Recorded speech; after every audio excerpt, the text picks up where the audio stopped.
सहज मार्ग के सभी अभ्यासियों को प्रणाम। अब तक आप पूरे सहज मार्ग को समझ चुके हैं। आपने कई बार हमारे मुंह से सुना होगा प्राण आहुति। तो असल में प्राण आहुति होती क्या है?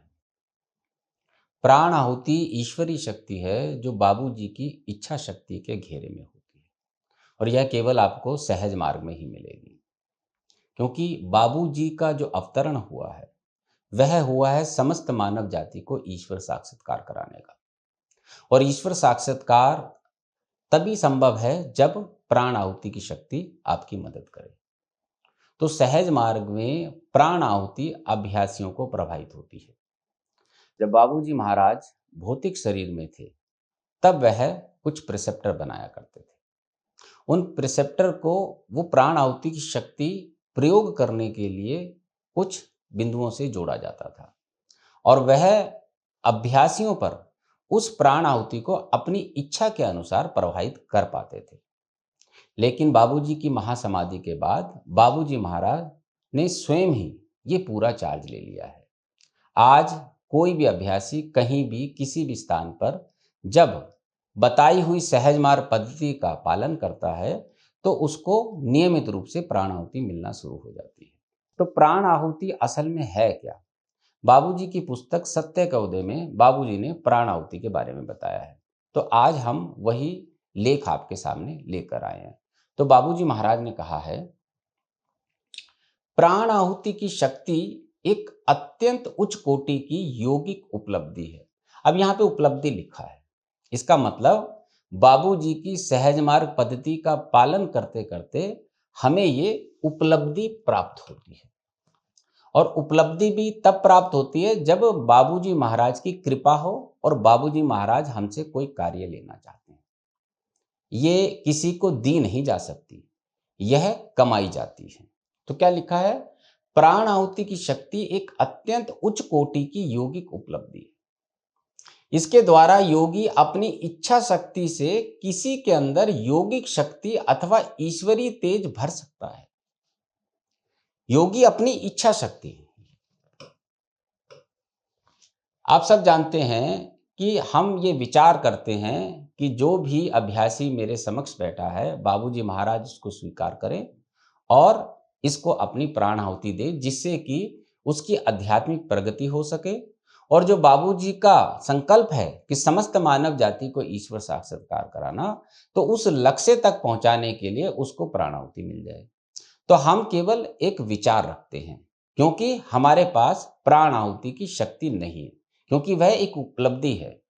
तो इस प्रकार से होता है कि योगी अपनी ही इच्छा शक्ति से किसी के अंदर मतलब अभ्यासी की आध्यात्मिक स्थिति देखते हुए अगर उसमें कोई रुकावट है तो उसको साफ कर सके। इस पर हमने कई वीडियो बनाए हैं, आप वह वीडियो भी देखेंगे तो आपको स्पष्ट हो जाएगा कि प्राण आहुति को किस प्रकार से प्रिसेप्टर प्रभावित किया करते थे, है नहीं करते थे। आज वो प्रिसेप्टर नहीं है जिनकी इच्छा शक्ति से प्राण आहुति प्रभावित होती है, क्योंकि बाबूजी महाराज स्वयं ही इस कार्य को अब पूर्ण करते हैं। आपको हमने कई बार कहा है, महाप्रलय तक केवल बाबूजी महाराज हैं, वही हमारे मालिक हैं, और उन्हीं की इच्छा शक्ति से ये सारा कार्य चल रहा है। उसके बाद लिखा है, और उसमें से किसी भी अवांछित अथवा उसकी आध्यात्मिक उन्नति में बाधक तत्व को हटा सकते हैं। तो अवांछित और उन्नति में बाधक, सहज मार्ग अभ्यासी का उच्चतम लक्ष्य है ईश्वर साक्षात्कार। तो ईश्वर साक्षात्कार के मार्ग में जो भी रुकावटें होती हैं, वह योगी जिसकी प्राण आहुति पर पूरी निपुणता है वह इनको साफ कर देता है। उसके आगे लिखा है, वह अपनी शक्ति का प्रयोग न केवल अपने निकट एकत्र लोगों पर ही वरन दूरस्थ लोगों पर भी कर सकता है। इस शक्ति का उपयोग किसी भी समय किसी भी प्रकार से किया जा सकता है। अब यहाँ पर यह बताया जा रहा है कि जो ये प्राण आहुति की शक्ति है, जरूरी नहीं है कि अभ्यासी उसके सामने हो। वह अभ्यासी ब्रह्मांड में कहीं भी हो, वह योगी चाहे तो यहाँ से वहां पर अपनी प्राण आहुति शक्ति को भेज सकता है। तो वही लिखा हुआ है, शक्ति का प्रयोग केवल अपने निकट लोगों पर ही नहीं वरन दूरस्थ जो दूर बैठे लोग हैं उन पर भी कर सकता है, और इस शक्ति का उपयोग किसी भी समय किसी भी प्रकार से किया जा सकता है। तो वह योगी जिसने प्राण आहुति को समझ लिया है, बाबूजी ने आशीर्वाद दिया है, वह इस शक्ति का प्रयोग कर सकता है। और इसके बाद लिखा है, इस शक्ति पर अधिकार रखने वाला। अब अधिकार रखने वाला, पहले तो यह एक यौगिक उपलब्धि है, और उसके बाद इस पे अधिकार मतलब जिसका इसके ऊपर कंट्रोल आ गया है। एक ही दृष्टि में स्थायी अथवा अस्थायी रूप से अभ्यासी को तत्कालीन दशा से कहीं आगे की दशा में पहुंचा सकता है, जिसे वैसे प्राप्त करने के लिए जीवन भर का समय चाहिए। बाबूजी महाराज ने कई बार कहा है, आध्यात्मिक यात्रा अर्थात 23 वृत्तों को पार करना हजारों वर्ष का काम है, लेकिन प्राण आहुति की शक्ति की मदद से अभ्यासियों को अगली दशाओं पे पहुंचाया जाता है। अब बाबूजी महाराज प्रकृति के कण कण में हैं, अभ्यासी को उनसे कनेक्ट होना है। कनेक्ट होने का तरीका है कि पूजा, सफाई, प्रार्थना और हर क्षण सतत स्मरण में रहना। जब हम रहते हैं तो बाबूजी की प्राण आहुति हमारी मदद करती है इन दशाओं को पार करने। और यहाँ पे एक चीज और भी लिखी है, स्थायी रूप या अस्थायी रूप से। अगर बाबूजी महाराज चाहें तो हमें परमानेंट वहां पर पहुंचा सकते हैं। क्या लिखा है यहाँ पे?